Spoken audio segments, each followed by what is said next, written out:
राधे राधे। जय श्री कृष्ण। सफला एकादशी की पावन पुण्यदायिनी कथा का श्रवण कीजिए। धर्मराज युधिष्ठिर भगवान श्री कृष्ण से कहने लगे कि हे जनार्दन, मैंने मार्गशीर्ष शुक्ल एकादशी अर्थात मोक्षदा एकादशी का सविस्तार वर्णन सुना।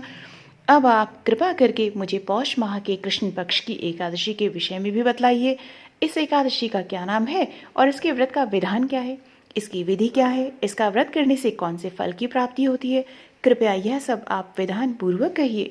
भगवान श्री कृष्ण कहने लगे कि पौष माह के कृष्ण पक्ष में आने वाली इस एकादशी को सफला एकादशी कहा जाता है। इस एकादशी के देवता श्री नारायण हैं। विधि पूर्वक इस व्रत को करना चाहिए। जिस प्रकार नागों में शेषनाग, पक्षियों में गरुड़, सब ग्रहों में चंद्रमा, यज्ञों में अश्वमेघ और देवताओं में भगवान श्री हरि विष्णु श्रेष्ठ हैं, उसी तरह सब व्रतों में एकादशी का व्रत श्रेष्ठ है।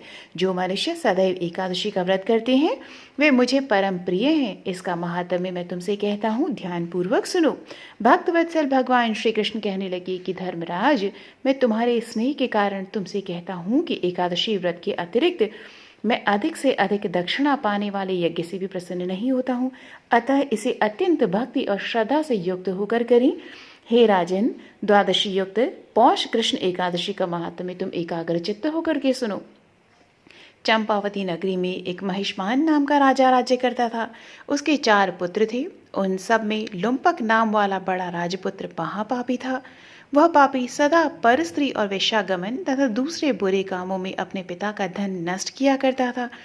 सदैव ही देवता, ब्राह्मण, वैष्णवों की निंदा किया करता था। जब राजा को अपने बड़े पुत्र के ऐसे कुकर्मों का पता चला तो उन्होंने उसे अपने राज्य से निकाल दिया। तब वह विचारने लगा कि कहाँ जाऊं, क्या करूं।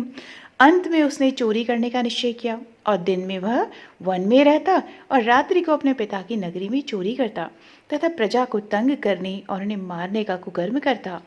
कुछ समय पश्चात सारी नगरी भयभीत हो गई। वह वन में रहकर पशुओं को मार करके खाने लगा। नागरिक और राज्य के कर्मचारी उसे पकड़ लेते किंतु राजा के भय से छोड़ देते। वन में एक अति प्राचीन विशाल पीपल का वृक्ष था। लोग उसकी भगवान के समान पूजा करते थे। उसी वृक्ष के नीचे वह महापापी लुम्पक रहा करता था। इस वन को लोग देवताओं की क्रीड़ा स्थली मानते थे। कुछ समय पश्चात पौष कृष्ण पक्ष की दशमी के दिन वह वस्त्रहीन होने के कारण शीत के चलते सारी रात्रि सो नहीं सका। उसके हाथ पैर अकड़ गए। सूर्योदय होते होते वह मूर्छित हो गया। दूसरे दिन एकादशी को मध्याह्न के समय सूर्य की गर्मी पाकर उसकी मूर्छा दूर हुई। गिरता पड़ता वह भोजन की तलाश में निकला। पशुओं को मारने में वह समर्थ नहीं था, अतः पेड़ों के नीचे गिरे हुए फल उठाकर वापस उसी पीपल वृक्ष के नीचे आ गया। उस समय तक भगवान सूर्य अस्त हो चुके थे। वृक्ष के नीचे फल रखकर कहने लगा कि हे भगवान, अब आपको ही अर्पण है ये फल, आप ही तृप्त हो जाइए। उस रात्रि को दुख के कारण रात्रि को भी उसे नींद नहीं आई। उसके इस उपवास और जागरण से भगवान अति प्रसन्न हो गए और उसके सारे पाप नष्ट हो गए। दूसरे दिन प्रातः एक अति सुंदर घोड़ा अनेक सुंदर वस्तुओं से सजा हुआ उसके सामने आकर खड़ा हो गया। उसी समय आकाशवाणी हुई कि हे राजपुत्र, श्री नारायण की कृपा से तेरे पाप नष्ट हो गए हैं। अब तू अपने पिता के पास जाकर राज्य प्राप्त कर। ऐसी वाणी सुनकर वह अत्यंत प्रसन्न हुआ और दिव्य वस्त्र धारण करके भगवान आपकी जय हो कहकर अपने पिता के पास गया। उसके पिता ने प्रसन्न होकर उसे समस्त राज्य का भार सौंप दिया और स्वयं वन के रास्ते चल दिए। अब लुम्पक शास्त्रानुसार राज्य करने लगा। उसके स्त्री पुत्र आदि सारा कुटुंब भगवान नारायण का परम भक्त हो गया। वृद्ध होने पर वह भी अपने पुत्र को राज्य का भार सौंप कर वन में तपस्या करने चला गया और अंत समय में वैकुंठ को प्राप्त हुआ।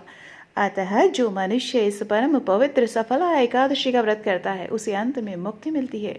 जो नहीं करते वे पूंछ और सींगों से रहित पशुओं के समान हैं।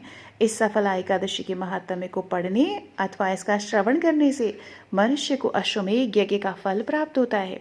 तो सभी भक्तजन प्रेम से बोलिए ओम नमो भगवते वासुदेवाय नमः। जय माँ एकादशी।